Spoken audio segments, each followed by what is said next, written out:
Okay, today we're going to talk about flax because I'm growing that this year with University of Delaware, and it's a pretty cool research project. So first, I'll show you what it looks like. Here it is. So obviously we got a few weeds here. It looks like we got some deer prancing through here also, and we have some other big weeds, but all of these, I want to call them almost fuzzy like. That's all flax.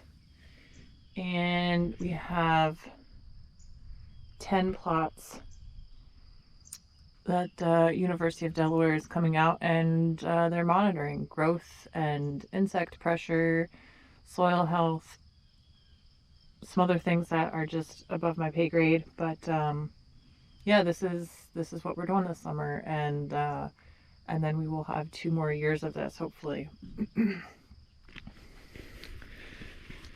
Okay, so how did I get involved in this? Excellent question. And this was probably the most exciting news that I had last year.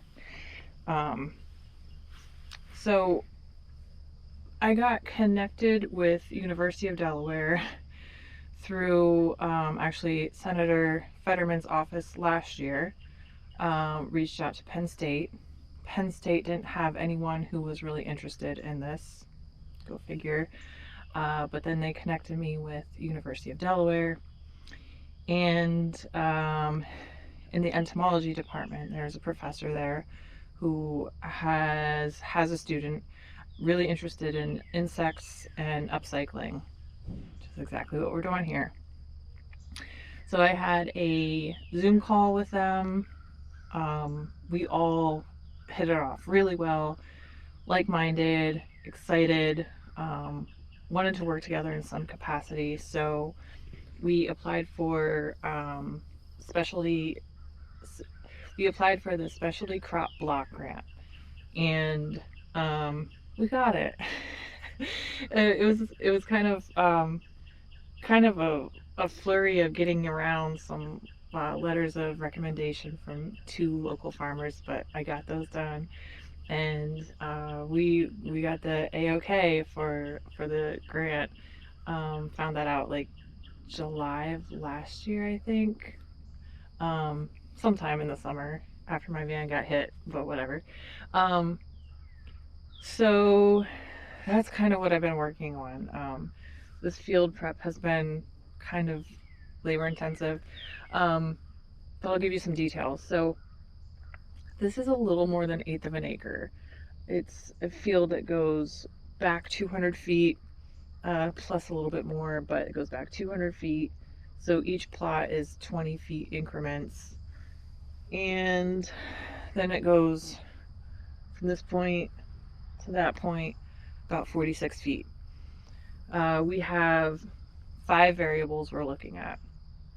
The control, which is no application. We have compost, which I generate here. Frass, also generated here. Compost and frass. And then we have cow manure, which I had to find somewhere else because we don't have cows, obviously. I roped in several arms of the family with this little project. And so I called one cousin because her dad has cows, asking her, hey, is your dad needing to offload some manure? And unfortunately, I reached out at just the time of year when he started putting them out in the barnyard. So the barn itself didn't really need cleaning too frequently. But so next year I have to keep that in mind. So now that he knew that I needed manure on his radar, he accommodated as best as he could.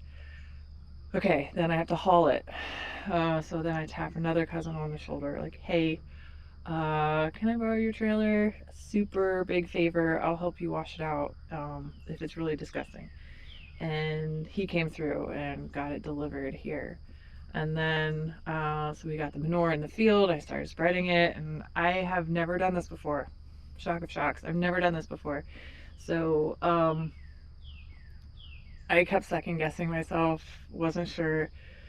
And I took a picture, sent it to another cousin, and he said, yeah, it's a little heavy. So we fixed it. And so I'm really grateful for all my really gracious and accommodating cousins, because you guys rock, and I'll pay you back somehow. I'm not sure yet, but I'll figure it out. So like I said, we're looking at insect pressure, what's good and bad. So we have some traps set out there. I'm not monitoring those traps. That is something that the good folks at University of Delaware are handling.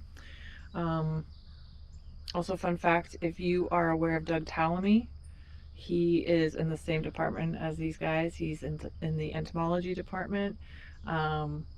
If you have the opportunity to listen to Doug Tallamy, do it. 100% do it. He's amazing.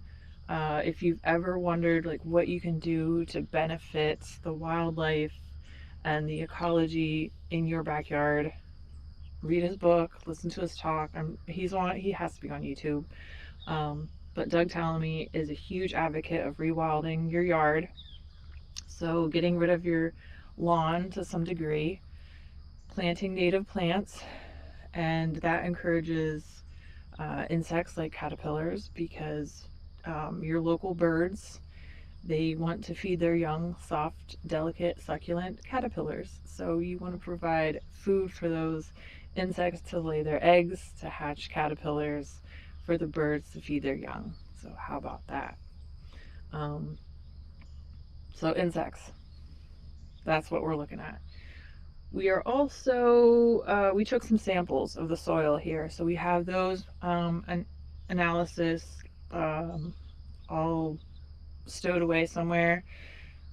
We took soil from last year before anything was planted in this field, and we also took soil samples from this spring before anything was applied to this field.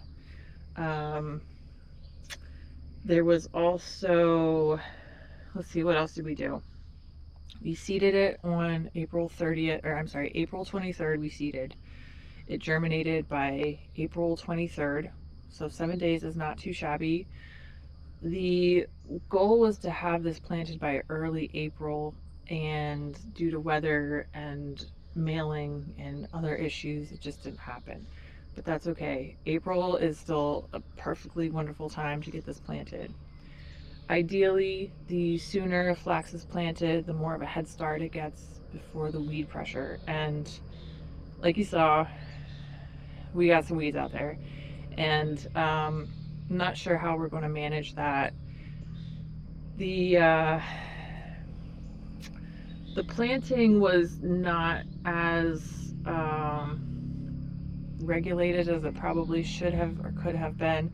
We didn't have access to a seeder in time, so it was all broadcast. So initially this field was tilled.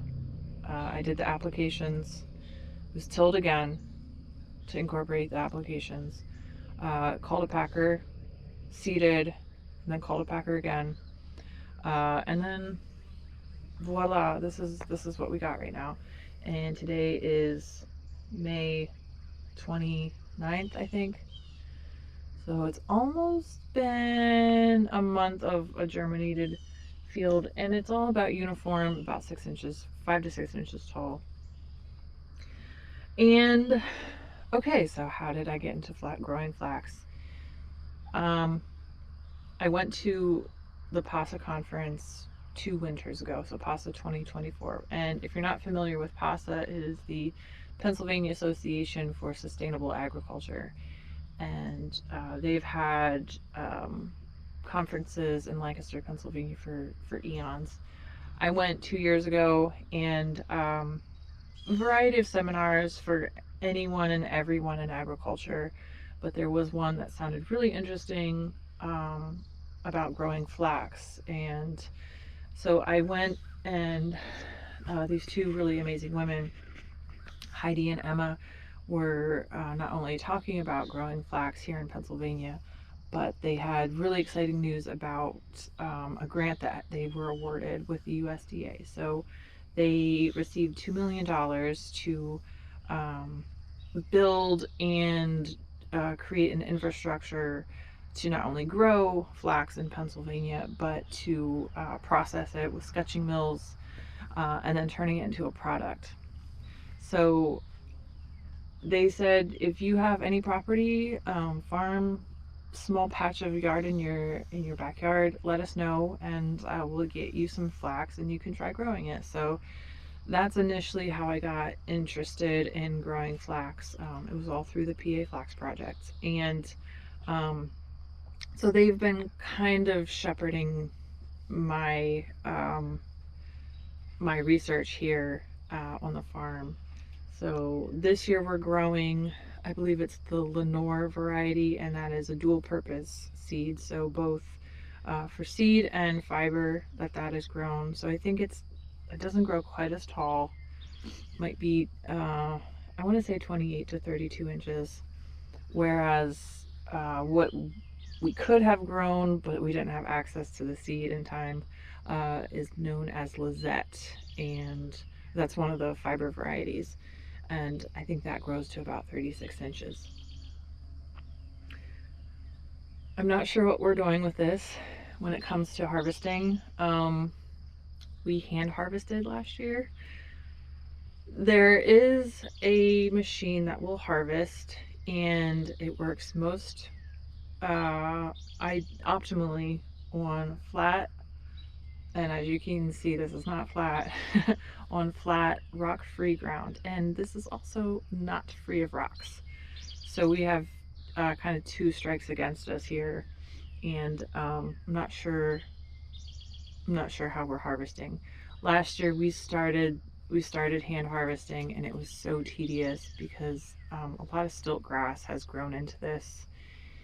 Although I have some theories about how to kind of make that stay back. But anyway, the stilt grass was a huge pain, and so pulling the flax was very tedious because you have to kind of weed it.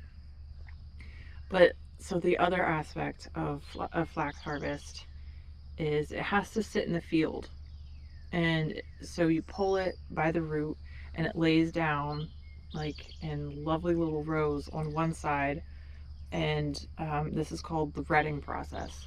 So what needs to happen is the outside cuticle of the flax stalk needs to basically compost away, and so the fiber inside of the stem becomes more easily accessible. After it's retted on one side, you have to flip it on the other side. So it takes a little bit of time, and it is very weather dependent. If you have kind of a wetter spell, it shouldn't take as long. If you have more dry weather, it can take a little bit longer, but I am not experienced in this. We are trying this for just now the second time. And from what I understand, the retting process is kind of an art form with a little bit of science involved. And it's so weather dependent also. There are a lot of factors, and it really takes like a good experienced person who knows like all the nuances of harvesting this crop. So I am not that person. Yeah, so last year we didn't have to deal with the deer eating it, which was great. The deer have been walking through it, but I guess that's fine. The cats run through it, and it seems pretty resilient. We had some really hot, dry stretches last summer, and the flax was fine. The flowers will emerge, I'm not sure at what point, maybe at day 60, and they are extremely fleeting. They're these little like periwinkle blue flowers, and they come out in the morning, and by like 1 o'clock, 2 o'clock in the afternoon, the petals have fallen, and that's how quick the flowers last.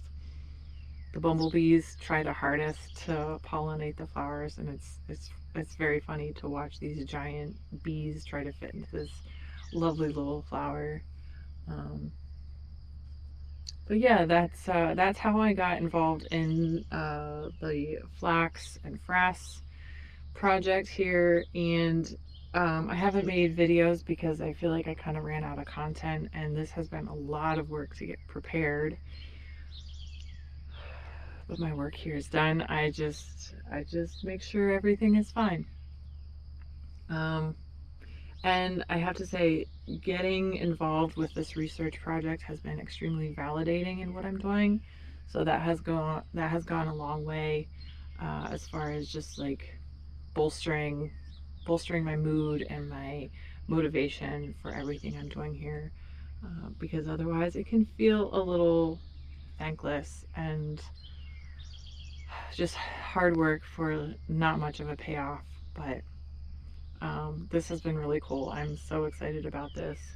And I'm documenting week by week how this is growing, and I'll do like a long, like, update at the end of the season. So there you have it.